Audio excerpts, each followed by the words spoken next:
Hey, good morning, YouTube.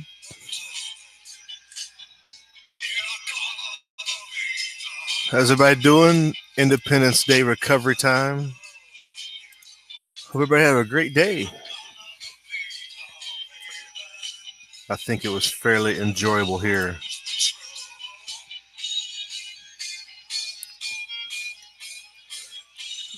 Let's get this warmed up and see who checks in with us.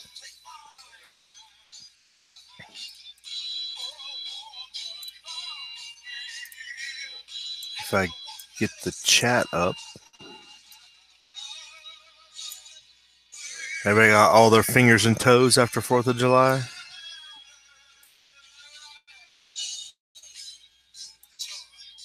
As long as you got your fingers and toes, you didn't burn nothing down, it was a successful evolution.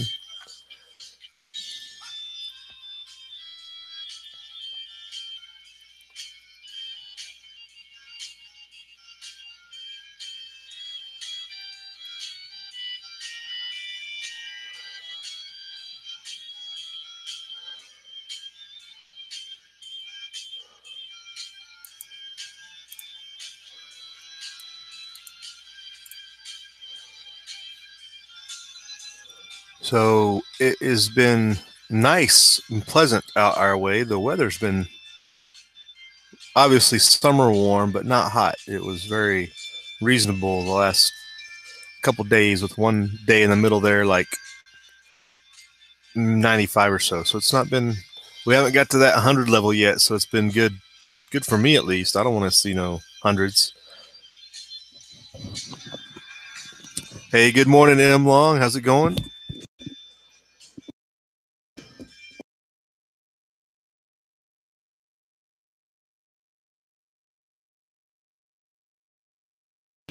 Hey, Barry, good morning. How you been doing? Hope everybody had a good day yesterday. Looks like you got rain coming your way, Barry, as you probably expect usually, right?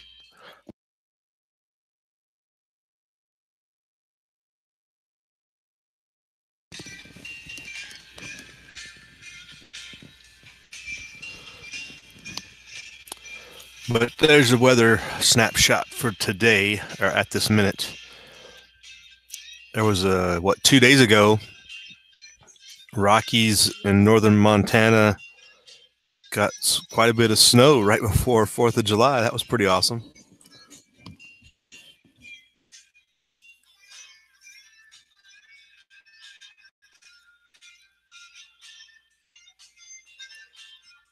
You can have that business in long, 105 with humidity. Yeah, that would be miserable, literally. There's no coming back from that kind of humidity. You can't hide from it. You just got to lay there and suffer when you get that kind of heat and humidity together.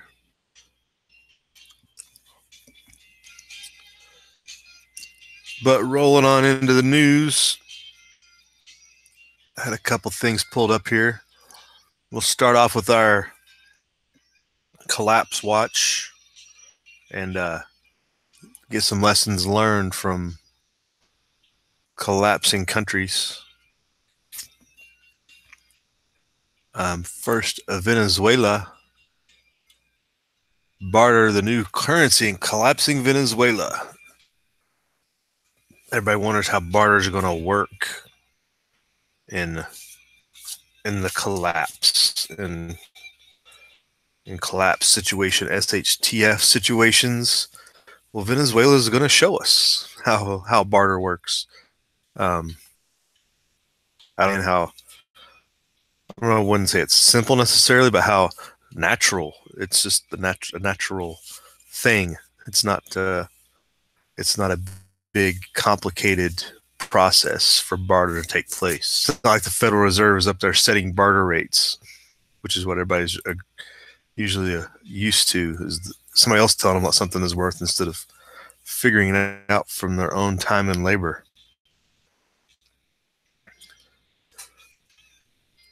It looks like they've done a first-person account following some fishermen in Venezuela. Fishermen are swapping mullets and snappers for packages of flour, rice, and cooking oil. There's no cash here, only barter, said Milade Lovera, 30.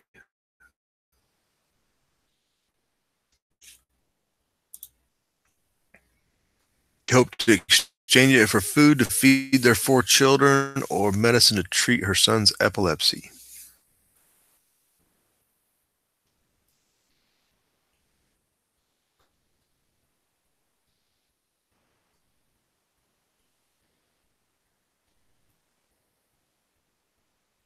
Payment for even the cheapest of goods and services would require unwieldy piles of banknotes, and there are simply not enough of those in circulation.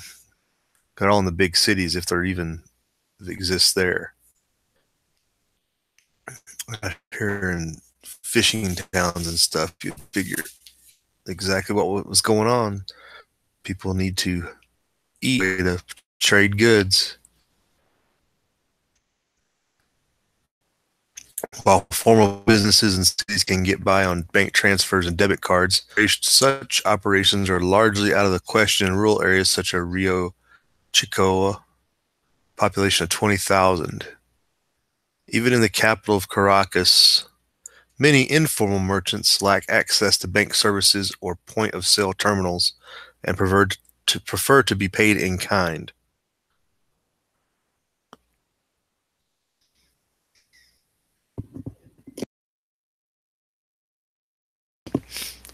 The rise of barter exchange amid hyperinflation and a death of cash is a reflection of how the once prosperous country is reverting to the most rudimentary of mechanisms of commercial exchange. And this is out of ABS-CBN News, which is, I'm not sure where that's.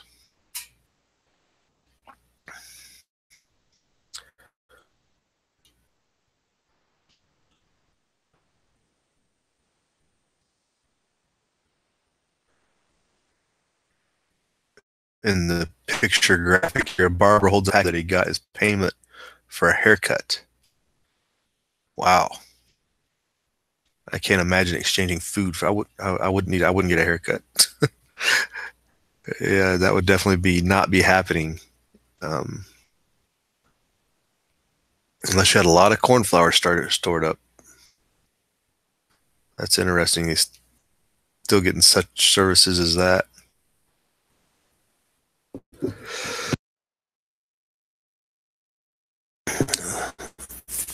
Economists say the central bank has not printed bills fast enough to keep up with inflation.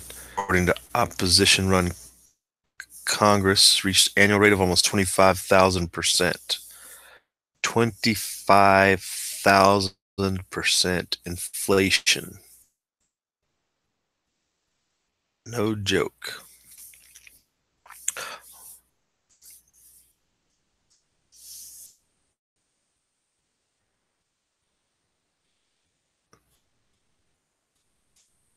There you go. You couldn't print cash that fast to keep up.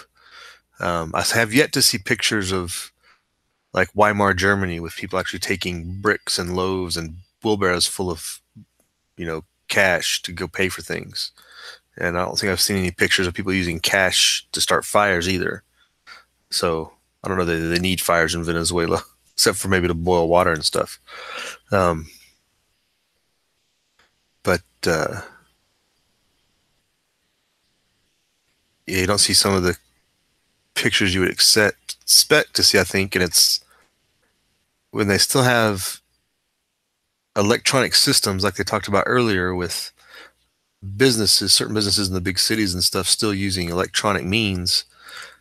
That's where all your inflation is wrapped up and all the cash is hidden. So that's probably why you don't see a lot of those, because people that don't have cash are bartering, and the people that still have access to cash, it's all electronic. It's all invisible. It's all fake anyway.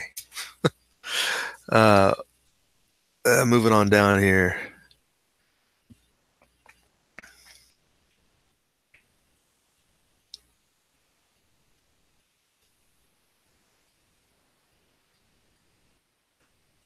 Yeah, Julio Blanco, 34, a 34-year-old motorcycle driver in Caracas, now allows trusted clients to make payments by bank transfer because there's simply not enough cash available. I prefer food as payment, says Blanco, while waiting for customers at the poor west end of Caracas. I do services for food in order to survive. In the hillside Caracas slum of La Vega,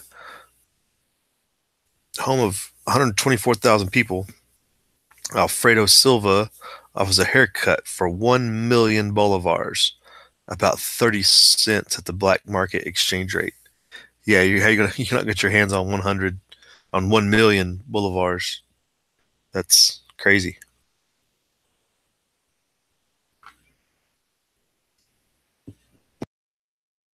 He accept trans he accepts transfers or food, but sometimes takes clients to a nearby butcher shop and asks them to buy him something worth the same as the haircut.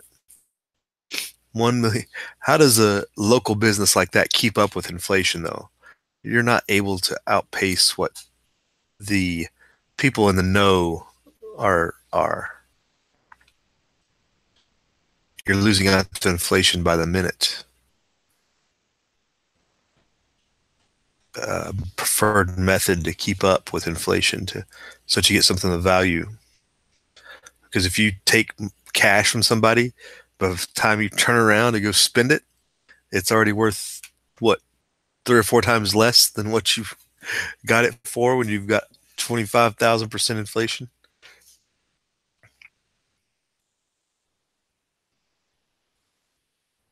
In Rio Chico, Martin, pull this, scroll up. Guantanamo arrives in the lagoon driving a carload with boxes of oil, pasta, and corn flour, which is used to make a Venezuelan grilled pancake known as arepas. Hope I'm saying that right. Arepas. Arepas. Something like that. Fishermen scramble to swap their catch in a brief and confused frenzy. Ronaldo Armas was satisfied to have picked up products for family members in his village. Still, he doesn't manage for anything.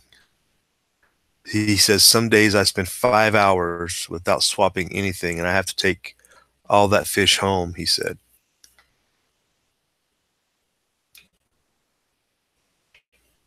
Huh. Tough times in Venezuela. Learn our lessons well. A lot of people. I'm looking to see what the source of ABS CBN is.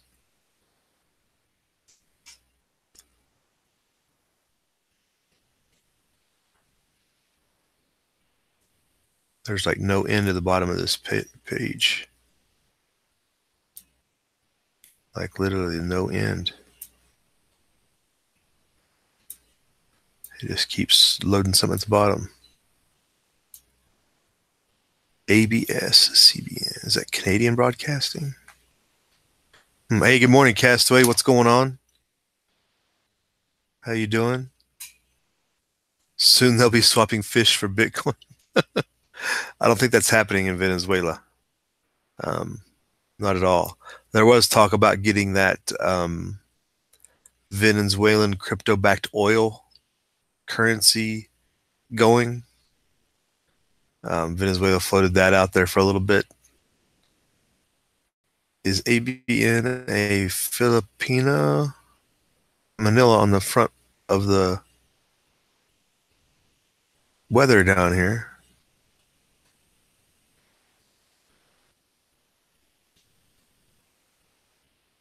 Anyway, that link is in your description box below for your.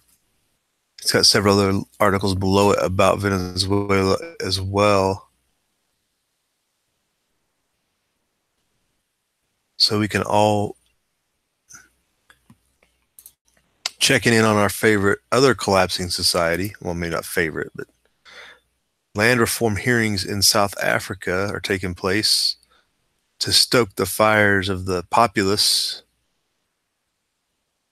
so that the government can go in and take land and the people actually think that they're going to be benefiting from it. I think is the sleight of hand job the government's trying to pull off here, is convince the people they're going to benefit from all this land grab, especially because they're focusing on the poorer populations in the cities, that they're somehow going to get the benefit of this and give the government carte blanche to go and seize this stuff. And then, yeah, the government's going to end up with all this land, and the poor people are still going to be poor in the cities. That's what's going to happen. That's just my prediction. So yeah, out of South Africa, land reform public hearings kick off. Here's a flyer. There's a tweet about some of the questions about the issue.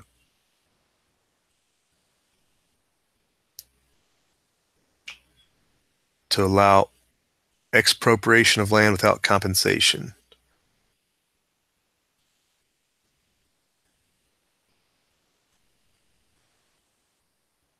Wow, that's a short article. That was probably, what, 4 sentences and a tweet. That's some good journalism there, but they do have the TV. I don't know if this will be in English or in Afrikaans or what.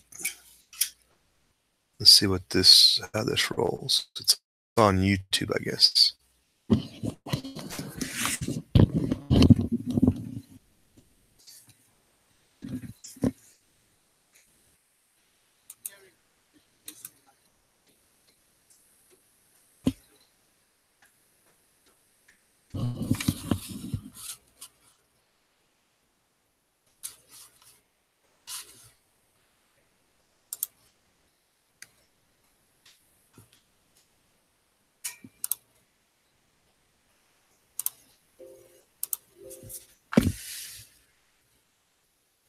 My volume was down. Let me retry this.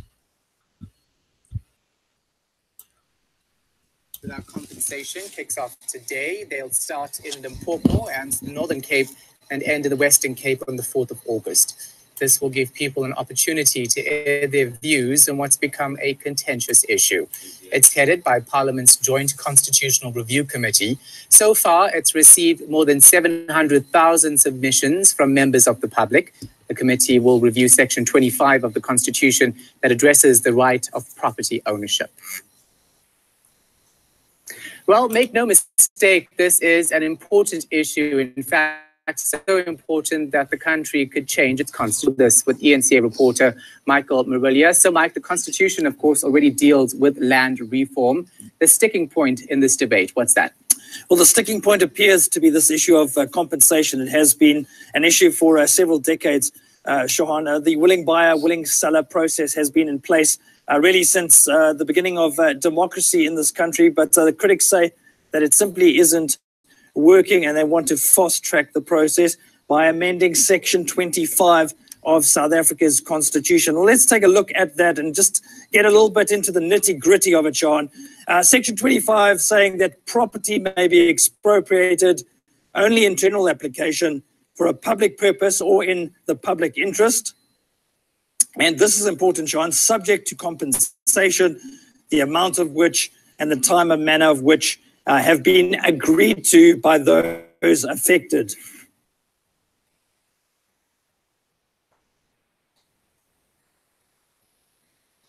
So those are important parts of that particular section, Shahan, and this has really been at the center of the debate, subject to compensation and agreed to by those affected. It hasn't really worked in terms of the redistribution of land so far. Now let's explore another element, that of course, the issue of public interest. Section 4 says here, the public interest includes the nation's commitment to land reform. So interesting there that the Constitution actually does mention land reform specifically when defining the issue of public interest. What has the president been saying? Well, throughout the last few months, he has stressed that land reform is in the public interest of South Africa. He said that it will boost our economy and take us forward as a country. One of the quotes, he was addressing church leaders when he said this: we are not going to steal and grab land. He was also stressing, Sean, that the government would put land to the best use possible to boost South Africa's economy and to increase wealth generation across all sectors of society. We're going to want to put the land to best use. That was his quote on the 30th of March. So fast-tracked nearly 4 months, Shahan.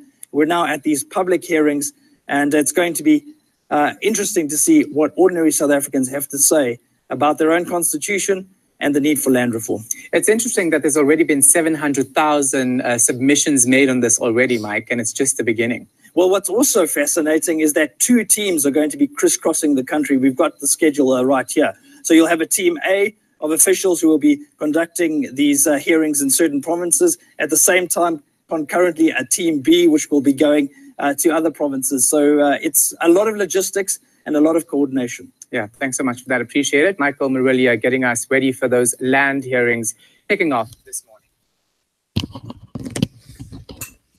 All right, so there you go.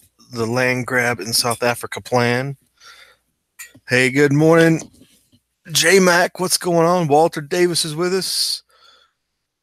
Midwest Prepper, what's up? Yeah, Walter, to some extent, I guess you could say that. It's really like an Atlas Shrugged moment. Like if the farmers will just let everybody holding the bag and just let them see they can't do it without them, basically.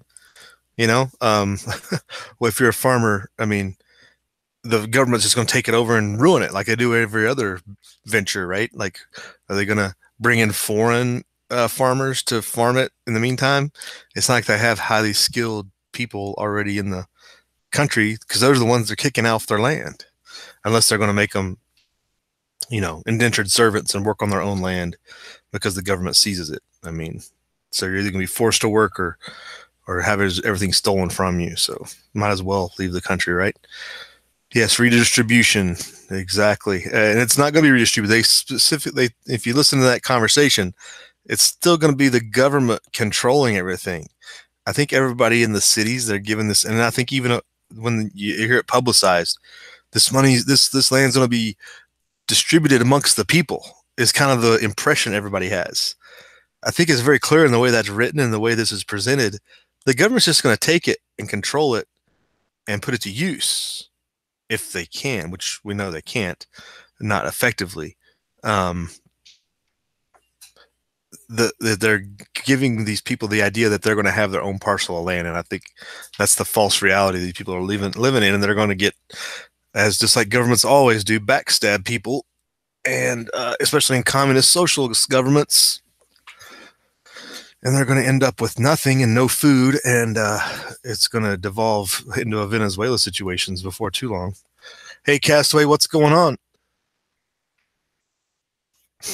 Yeah, I'd heard about the Australia offer for refugees or asylum or whatever you want to call it. So they didn't even put out a statement, or they're not allowing for asylum or refugee status for them. Is that what happened? It looks like the socialist wing in Australia stopped that from happening because of racism, I would imagine.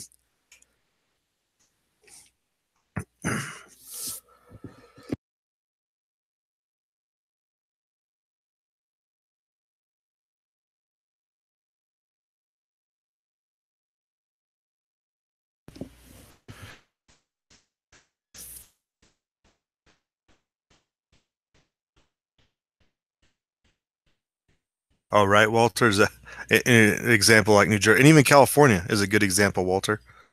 States that limit your land use till you can't make it productive, just like when they took all the water away from farmers in Central California Valley, regulated their ecological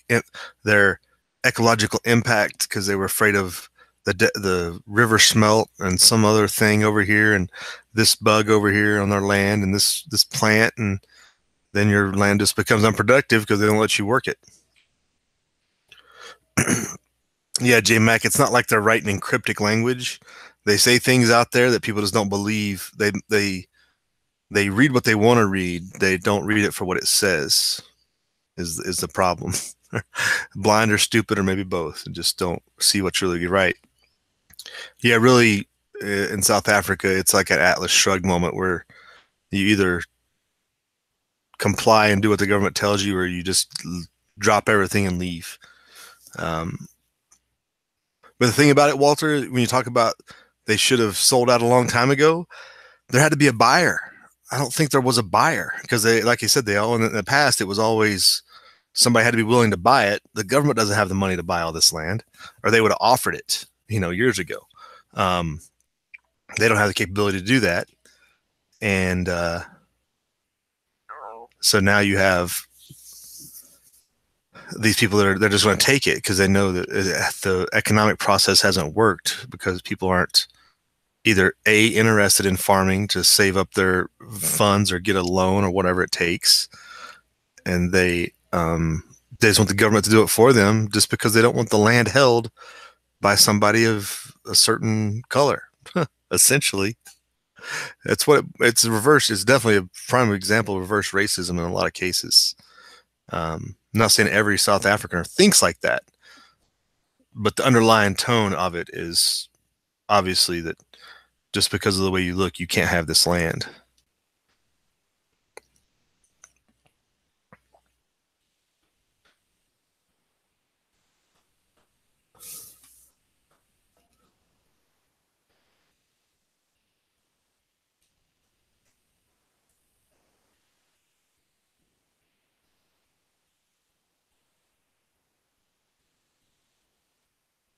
You don't have a great market for hay out there, Walter? I tell you what, there's a great market for hay out here. There's been shortages like the last cuttings of last year and the first cutting this year. There's hay is gone. Hay disappears pretty quick around here. I don't know if you were on that chat. We were talking about the hay exportation to Saudi Arabia and China and stuff. Is that happening on the East Coast? Because it's happened here last year where the Saudis came in and swallowed up a whole bunch of hay and other feed, and the feed markets went up big time with alfalfa primarily, where the prices went up and there was a big shortage essentially on hay because of these people coming in and buying up a lot of the feedstock. Years worth of round bales rotting in the sides of fields. Huh. And you guys just grow great straight grass hay out there, Walter? I remember when I'm growing up, I don't remember alfalfa being a big thing out east. It was always just grass hay, but I'm sure that some people grow alfalfa, but it wasn't the big thing, I guess you'd say. Seemed like when I got out here is when you really heard about alfalfa.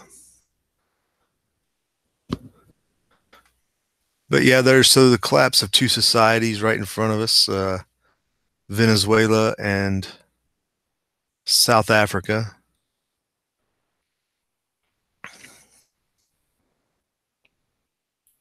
So I wanted to check in. There's fire situations throughout the country, really. But I want to check in on some of the current forest fire situations. This is out of California, it looks like. 5 fires flared up on a mountain out of San Bernardino, Lake Arrowhead. Down in your neck of the woods, J-Mac, you getting a lot of smoke and whatnot down in your area? This is from yesterday morning, the article itself.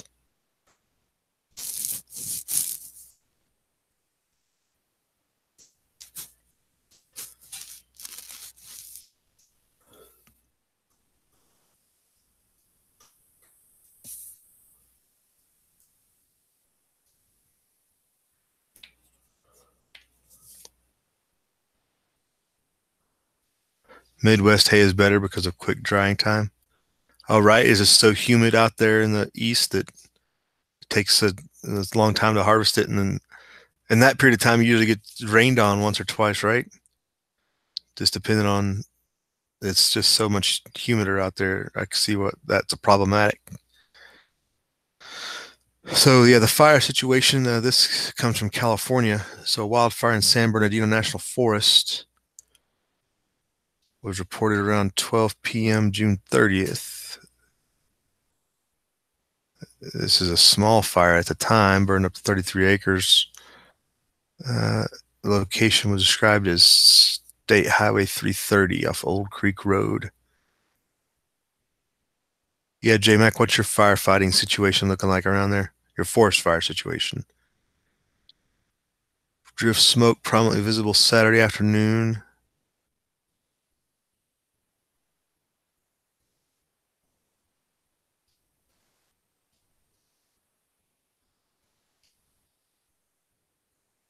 Are there other fires? It says 5 fires. I'm looking for the other ones.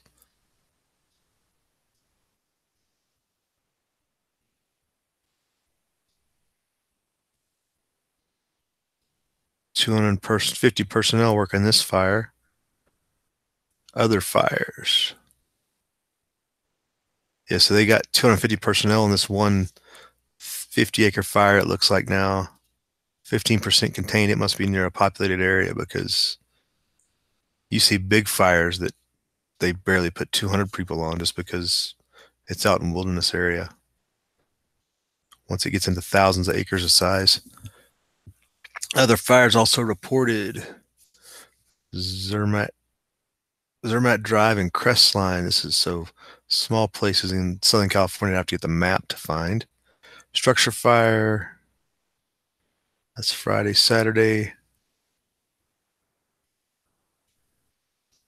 So they're just keeping their fire alert watch going down there in Southern California. I would just Google to search real quick when I pulled this up to see what was going on. It said 5 fires. I thought it would be something big. So these are all just little known fires down there in J-Max area, it looks like. Nearby, at least.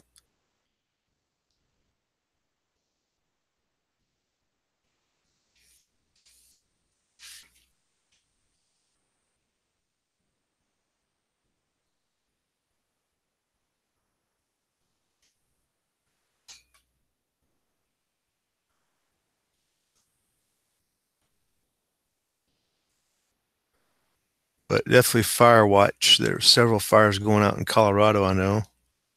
And anybody that's been out west knows these can get out of control fast with the winds and whatnot. It's been good that it's been relatively cool out here in the 90 low 90 80 degree range, so it's not been too terrible. It keeps humidities and such at a level that I don't think there was anything started locally by fireworks. It doesn't sound like, from what I've seen. That's the big concern after last night.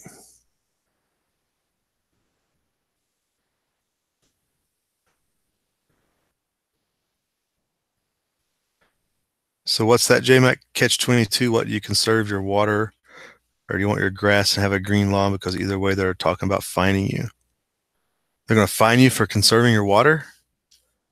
What?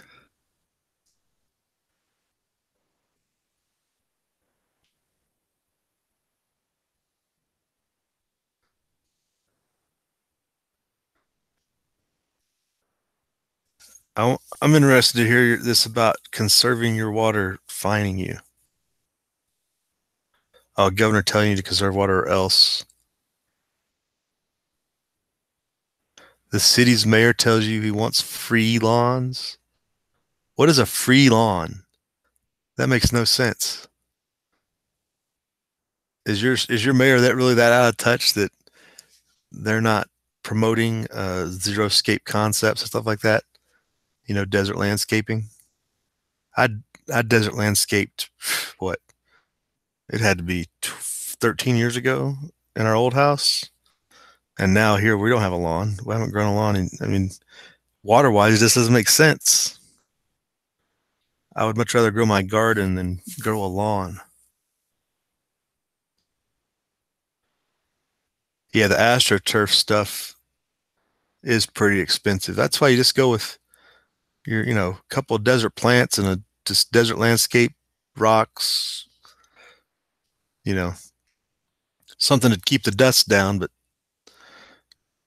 it is kind of crazy to grow a lawn in places like this, like we live, J Mac,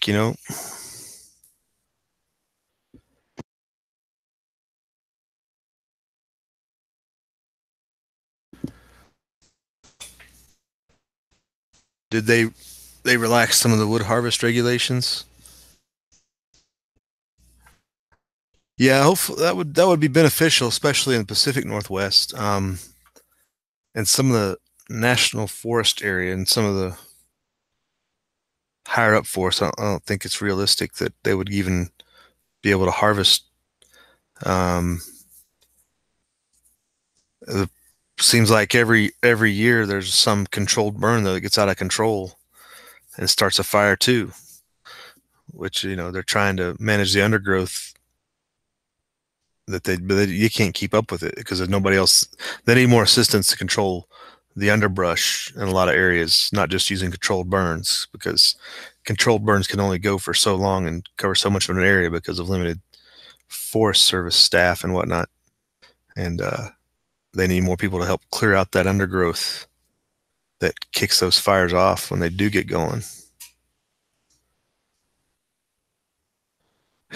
Midwest Prepper, you haven't watered your lawn in almost 2 years, right? Yeah, that would be enough water for us. That would probably be flood levels if we were getting that much rain. You pretty much have to water anything that's not native. Any type of productive plant.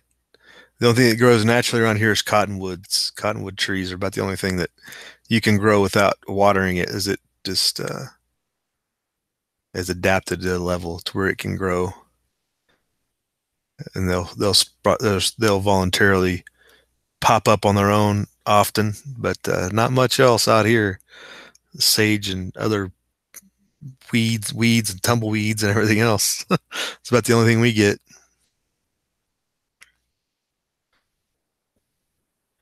Now, JMAC, the way I read that legislation that was signed was it gave the authority to water conservation districts to impose gallon restrictions, with the goal being of 2022 or 2023. Was that right? For getting down, and they authorized them to go down to the 50 gallons a day per person. That was an authorization. It wasn't like a flat regulation the way I read it. Just to get some clarity on that, did you see that? Because that's the way I read it. When I read it, was like, okay, water conservation districts, you have this authority to limit water use down to this level with a goal of 2023 or something like that to get to this level. That was what I saw. But you might have saw you may have gotten flyers that you'd think you would get flyers in the mail or something with your water bill, if you especially live in a subdivision, like you're probably on city water or whatever, JMac. So they probably may have given you the skinny a little bit better than what we saw out here in the outside looking in. So let's check in on some international stuff here.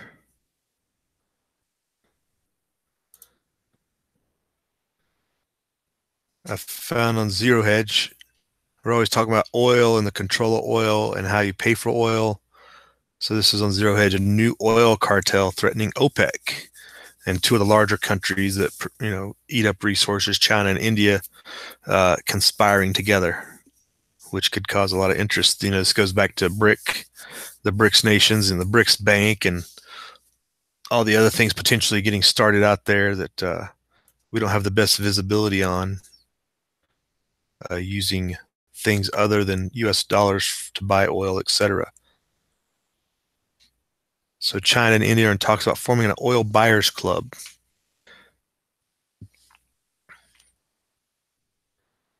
OPEC was probably too busy with its June 22nd meeting to concern itself with that dangerous alliance. Now it may be time for it to start worrying. All right, this is out of oilprice.com that they're using to form most of this article and comment on it.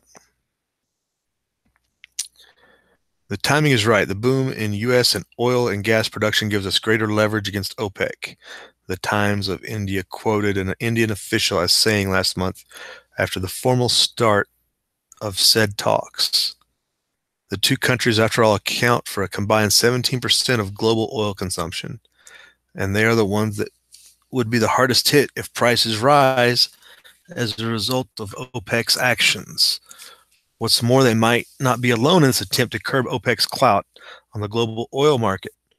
According to Bloomberg's Carl Pope, Europe and Japan, previously reluctant to take part in any anti-OPEC projects, may now join in. The reason they are likely to join is the reason they're likely to join in is, unlike in previous oil price cycles, now there are alternatives to fossil fuels.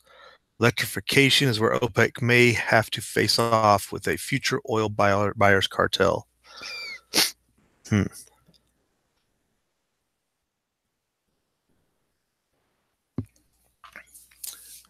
So then title here, India, China, Europe are all very big on EV adoption. Japan is a leader in battery manufacturing. So talking about getting the electrification of cars, but how are you going to produce that stuff? Coal, wind energy, hydroelectric.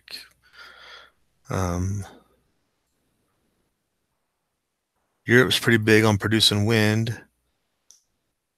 Japan has done a lot of alternative energy. I don't know that India and China have necessarily really. India's pretty big on hydroelectric. We talked about some of their dams last month, but they do have potential water shortages coming out of the Himalayas. We covered that a while back, and their water shortage issues. I'm not sure about China's alternative energy. They probably do have some hydroelectric, but what's their distribution like? So the 4 players, India, China, and Europe, and Japan, these 4 players could upend the oil market and effectively cripple OPEC. Of course, this is a best case scenario for the kind of thing that rarely unfolds in reality. Let's take India, for example. A recent survey suggested that as many as 90% of Indian drivers are willing to switch to electric vehicles if the government built the necessary charging infrastructure, reduced road taxes, and increased subsidies. Yeah, everybody's willing to do it if the government pays for it. If somebody else pays for it, anybody will do anything. Isn't that always the case? That's funny. Take a poll of Americans. Yeah, if the government subsidizes and pays for this, will you do it? Sure.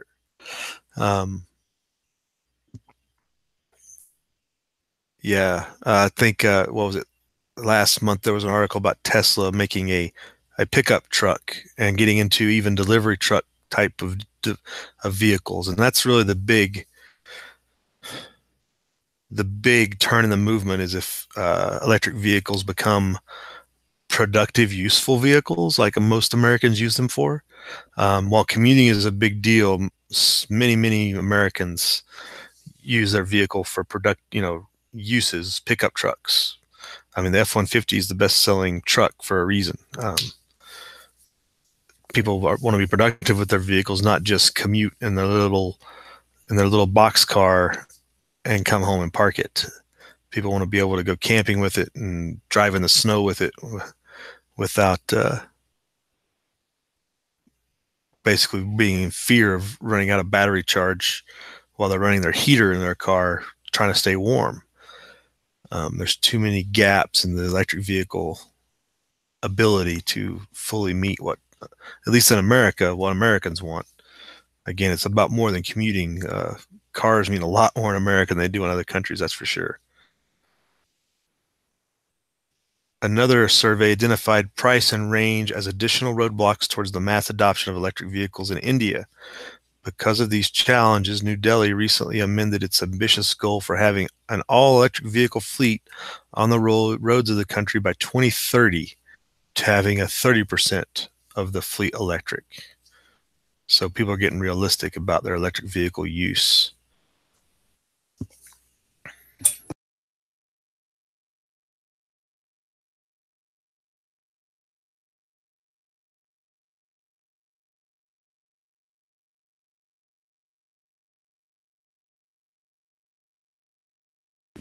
So China, for its part, is the undisputed leader in global electric vehicle adoption. Who knew? So it says here that China accounted for more than 50% of global electric vehicle sales last year.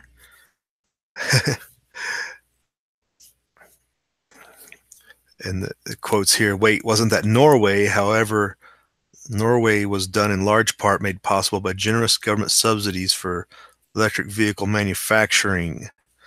Those subsidies are due to wind down by 2020, and car makers are already beginning to brace for a future without the support of the state.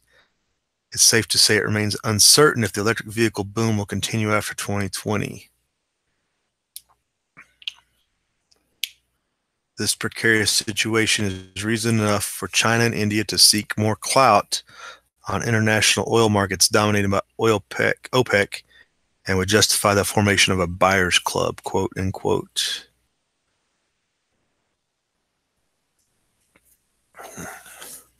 Going on, talks about Europe for its part is, as a whole, a top performer in electronic vehicle adoption, and is also very big on environmentalism. At the same time, it still imports crude and quite a lot of it, so it cares about oil prices as a large buyer. China and India are facing challenges in electrical vehicle adoption. Europe could help and benefit from it. Taken together, Europe, China, India, and Japan account for the manufacturing as much as 65% of the world's cars. And a lot of these are manufactured in Europe. These four also consume 35% of the world's crude oil and would like to reduce this number. So according to who's Pope? I think I may have skipped over him earlier. Anyway, this guy Pope, according to him, if they get together, they would be able to negotiate either a more gradual or a faster shift to electric vehicles. It would all depend on whether OPEC would agree to maintain lower prices or not.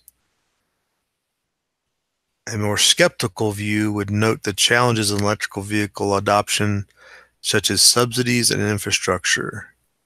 These would take time to be overcome, even if everyone played together. Yet long-term, an oil buyers alliance could be a force to be reckoned with by the oil producers, and the latter need to start paying attention now. Interesting. It's interesting that they just kind of skimmed over the issue of the U.S. being the largest oil exporter now, and using that to leverage. They just kind of skimmed over that issue as being a part of leveraging against OPEC, but in focusing instead on the electrical vehicles. So I don't know.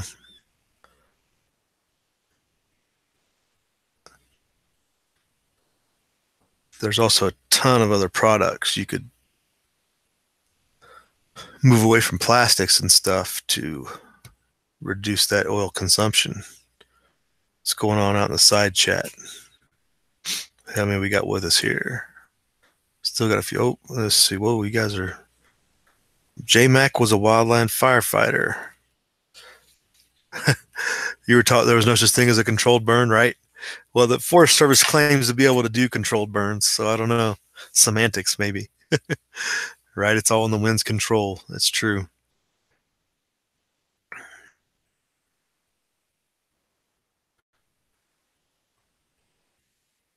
Walter Davis, if you live close to and work, electric cars would work until you spend 80 grand on a crappy ride just to go 2 miles to work and back. Exactly, Walter. It's not practical in the American application of what your vehicle is. People want a lot more than just a commuter car for the most part.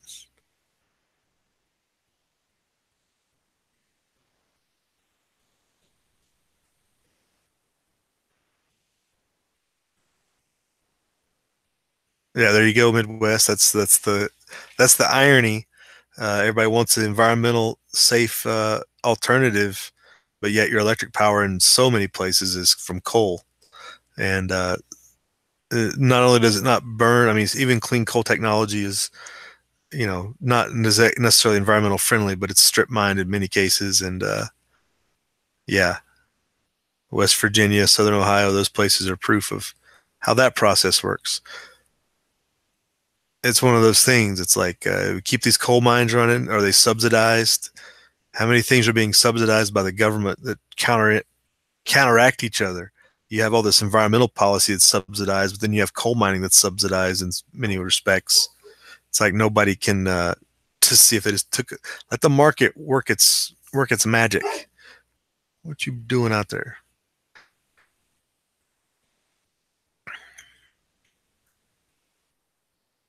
New gas tax in California. These people that have bought electric cars and hybrids pay more for registration and insurance than you do for a gas-powered car. See, isn't that ridiculous, J-Mac? Like, you try to do a good thing and be environmentally sound, and they tax you for it. Like, how ridiculous! Just because they need the money because they're missing out on money from gas tax because the government just needs more money. All that stuff is ridiculous. The government's always going to seek out more money.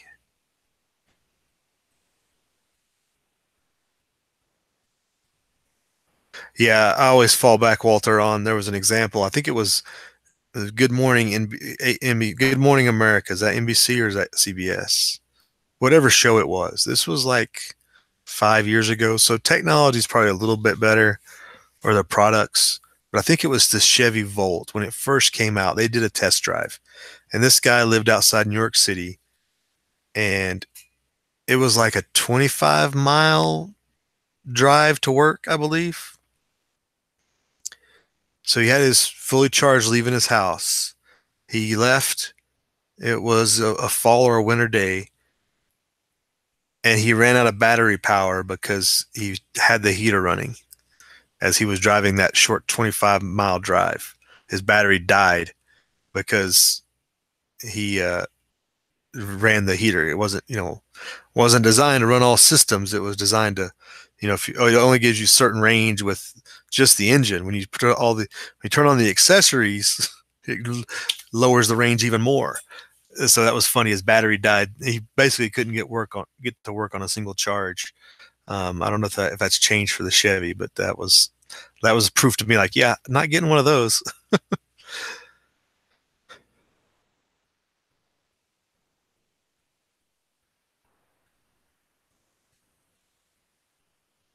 Well, yeah, Walter, there's a prime example, right? Ask the guys in Oregon about controlled burns, right? And they happen all over the West. The West is probably the worst example of how controlled burns get out of control. Happens all the time, literally, all the time. No matter if it's a range controlled burn for grasslands or up in the Sierras or Cascades or something, for a forest controlled burn. What fire was it? A couple years ago, it was down in South Lake Tahoe. A controlled burn got out of control and took out. It almost went into South Lake Tahoe, like the town of. It was bad. That had to be 8 years ago or so. That was quite a long while back.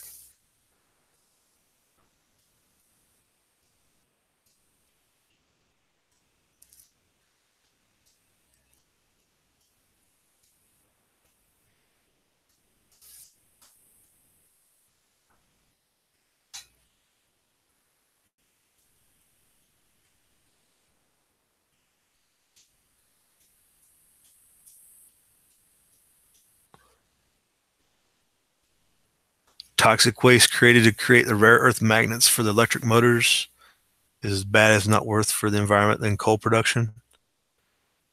I think they're working on that process. The lithium mining, they're trying to get some lithium mining started in Nevada, and it's pretty much a pump it out scenario, a slurry type of deal that they try to do and bring it up, put it into beds and dry it and pull the lithium out. It's not a, people have been trying to hype that lithium mining, like you're talking about up there, the strip mining, Walter, the ugly pictures of strip mines are not coal. It's similar with the lithium. People have been trying to promote that lithium mining is this big open pit mining operation. And I think most of those are copper mines. And yeah, they're usually hype, Walter. They're not even in America often. And it's usually copper specific mines that are like that.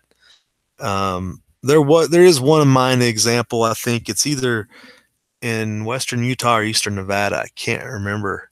That has one big open pit mine. It's a picture that's, it's a big open pit mine, but they're the exception, not the rule in the way things are done. There's the open pit gold mine that they're running. There's been a long ongoing issue with they're restarting gold mining out here in near Virginia City.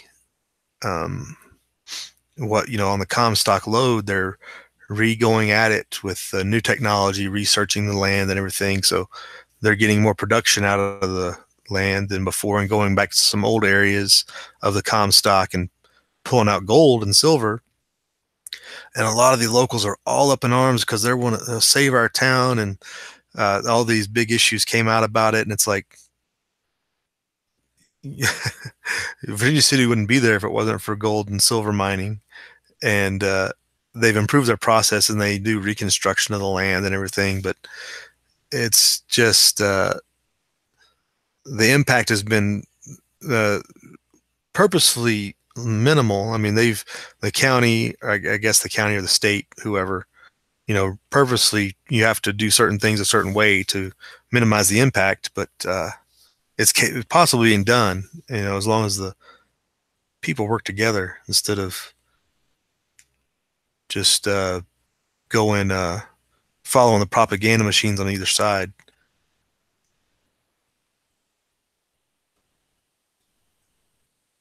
A lot of lithium is coming from South America. Is that right, Stan? And I think that Tesla is trying to get a lot of that lithium coming out of Nevada, because obviously they're making making their batteries right here. So it'd been the supply chain is secure, essentially. And there's several lithium deposit areas in Nevada. They just gotta get it going.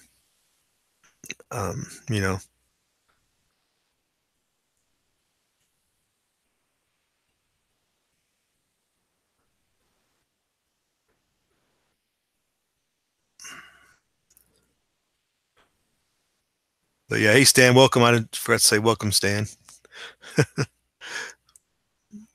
All right. Yeah, so that's the oil situation. That's keeping your prices low potentially. So but that's kind of an odd take in this article. It's like you're going to keep gas prices low while promoting electric energy produced vehicles. Like, where's the incentive to transition? Other than the government subsidy they talked about, which most of them are running out in 2020, it said. So I don't know. Let's see. Next article I had up. The ever ongoing Iranian threat to blockade the Straits of Hormuz, and it's like this is what are we working on? Almost a 40-year-old issue, and it's like they bring it out every other 2 years or something. It's like, what boogeyman are they going to pull out from the closet next?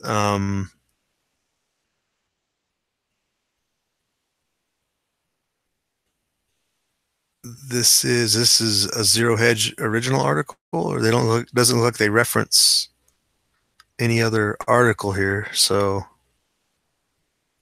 unless we get to it here as they talk about it. So Tez says temperatures are heating up in the Persian Gulf a day after Iranian President Hassan Rouhani suggested Iran could stop all regional Gulf oil exports in retaliation for the U.S. seeking to collapse the nuclear deal and in response to aggressive new U.S. sanctions. Oh, that'll jack the price of oil up right there. Just him saying that. That'll push your oil up to $80 a barrel right there. That kind of counteracts that previous article on the India-China thing.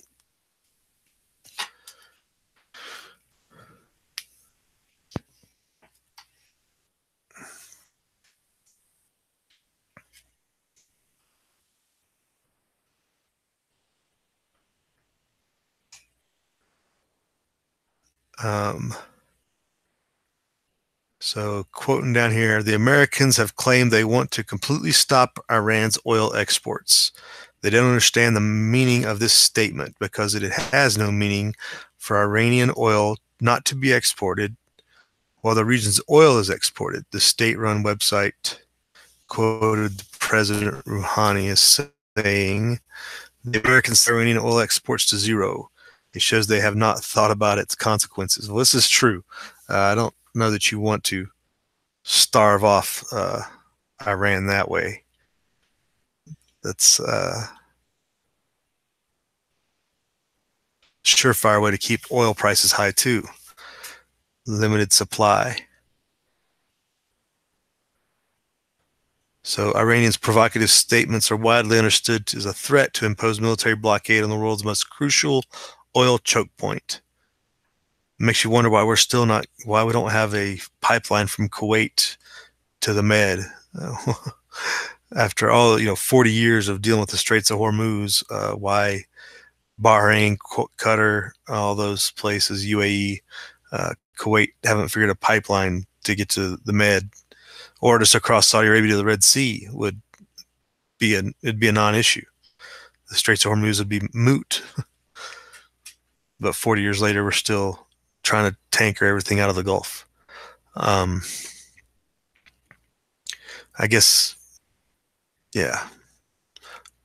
Can oil platforms directly load onto a tanker from an oil platform? Not sure how that works. So Washington issued an ultimatum to countries dealing with Iran: halt all imports of Iranian oil from November 4th.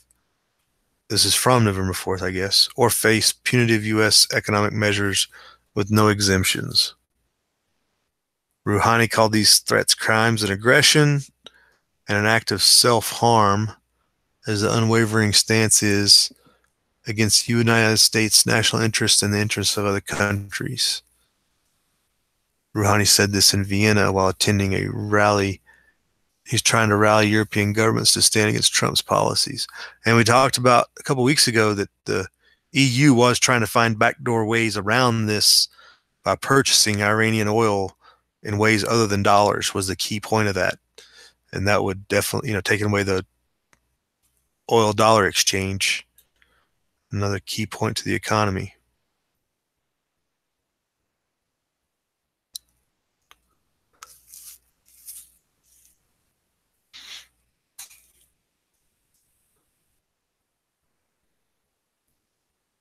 Apparently 20% of the world's seaborne oil passes through the Straits of Hormuz.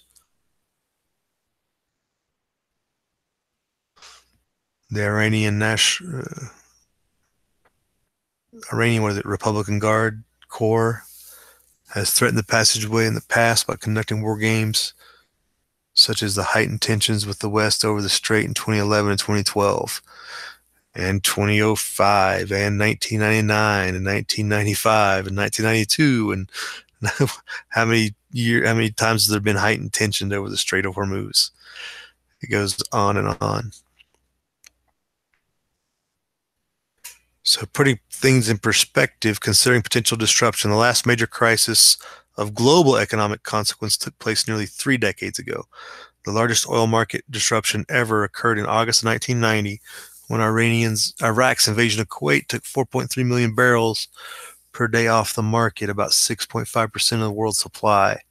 The stoppage caused world oil prices to double from $20 to $40 a barrel, but a blockade of Hormuz would cut off nearly 4 times as much oil as the Kuwait crisis did, disrupting a share of the oil market 3 times greater. So yeah, you'd see $150 a barrel oil probably easily.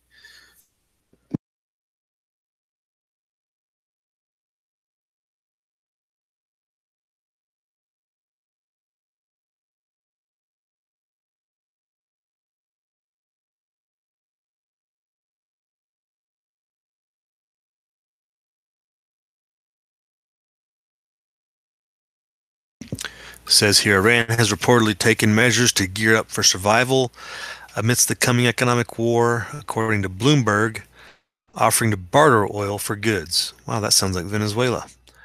We have informed our oil customers that we will only buy their commodities if they buy our crude, stated a spokesman from Iran's parliament's Energy Commission.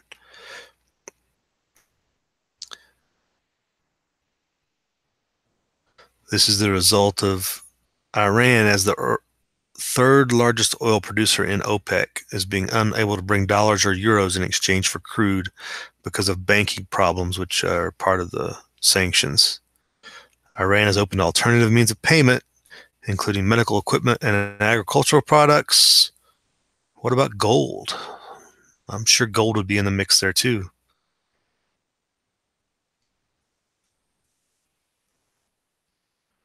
But yeah, any real goods, it sounds like they're more than willing to trade, like sending oil to North Korea for, I don't know, North Korea doesn't produce anything probably that I can think of that's worth anything. So there you go. Somebody trying to boost the price of oil for you, keep you, make it expensive to fill up that gas tank. What we got going on here in the side chat?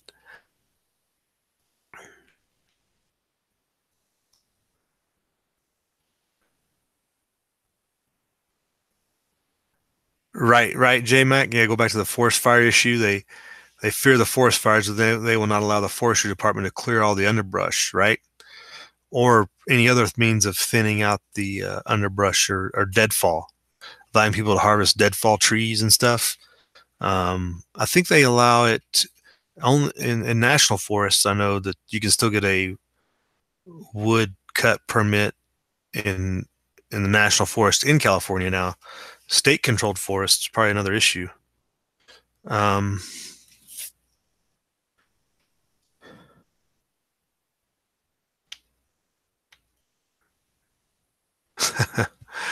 Yeah, Mother Nature will find one way or the other to take care of the problem once we get it out of control. Right. All right, folks. Anything else going on? Anybody else's side of the world? Castaway still with us. We talked about the South African refugees or lack thereof. Oh, I did have briefly, I can hit up on the Tommy Robinson issue. I was just doing a quick search. It's kind of fallen off the radar, and it's going to fall off the radar even more because of sports.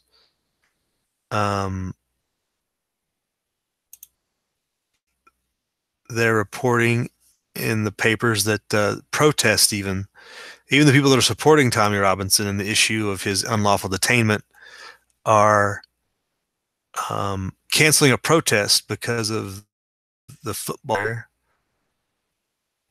and them in the involvement in the World Cup. This is what happened here. There we go. So they scrapped their protest because it clashes with England's World Cup game.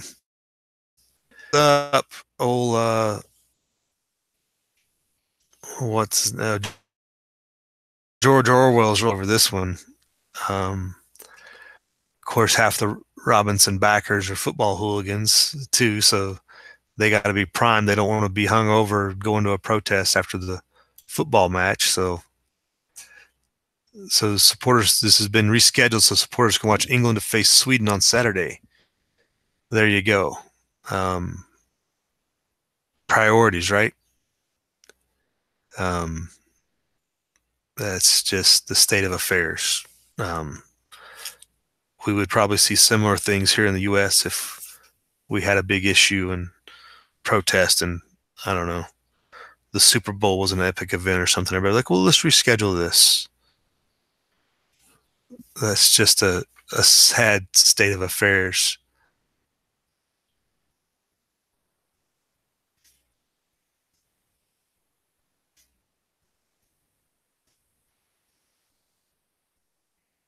There were 500 supporters expected to protest outside the Leeds Crown Court, where he was originally last arrested, I guess I should say. There was counter protests planned as well.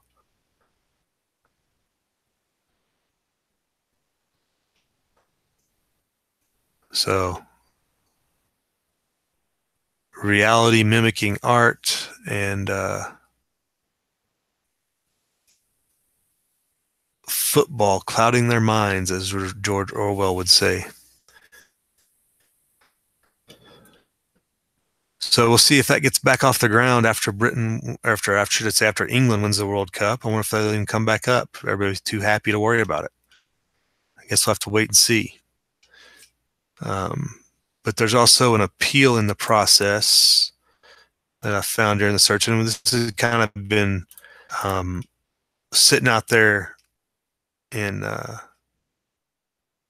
limbo, I guess you should say, but we kind of hear rumblings about it because there's so little media coverage of the whole thing.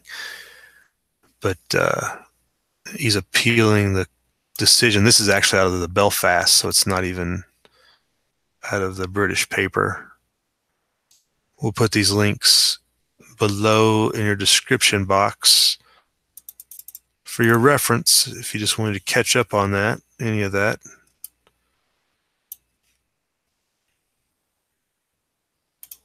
Just, Walter, the Brits have ADD on a national level. I would say that goes on a lot in the U.S. too, though, Walter. I don't know. It's not a national problem here as well.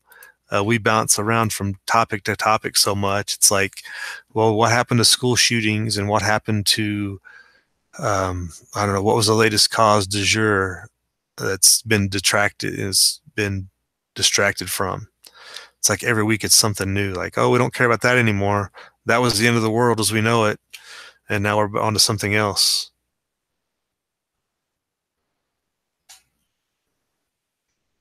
Yeah, exactly. Stands society everywhere.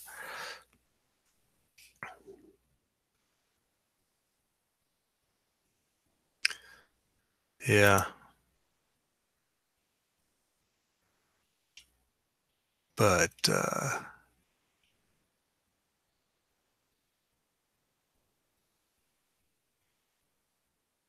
let's see if we read about the appeal here.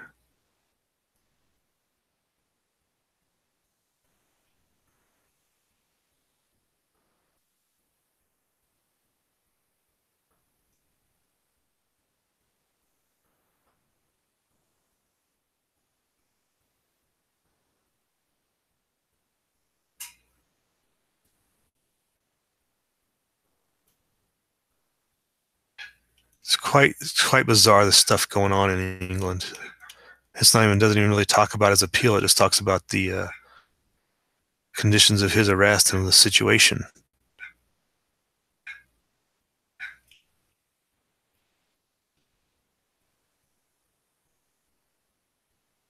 Yeah, it just says he's challenging his 13-month jail term for contempt of court, and then goes on to the history of it. Doesn't even talk about the challenge and like the potential of the challenge. Okay, but yeah, that's going on. Something to keep track of.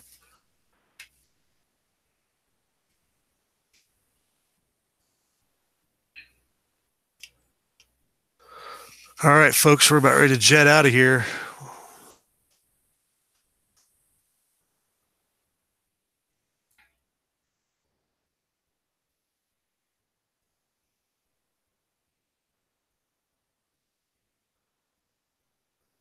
Life is mirroring The Simpsons, Walter. Yeah, I mean, The Simpsons are right about every prediction, right? That's the whole running joke. The Simpsons is an Illuminati-produced production with all these correct predictions for the future. Very bizarre. But yeah, links below in the description box for all the stuff we talked about. We're getting our subscriber contest started up. Link below how to get more entries into that contest, or not really a contest, just a drawing giveaway. It's not like anybody's gonna be judged better than anybody else, so I guess it's not a contest, it's a giveaway. I gotta get my terminology right. But there's a video link below on how to get in on that, and we'll be doing another one, getting the word out this weekend, yeah, hopefully, on that. And hope everybody enjoys the rest of your day. We will talk to you later here on the YouTube. Live free.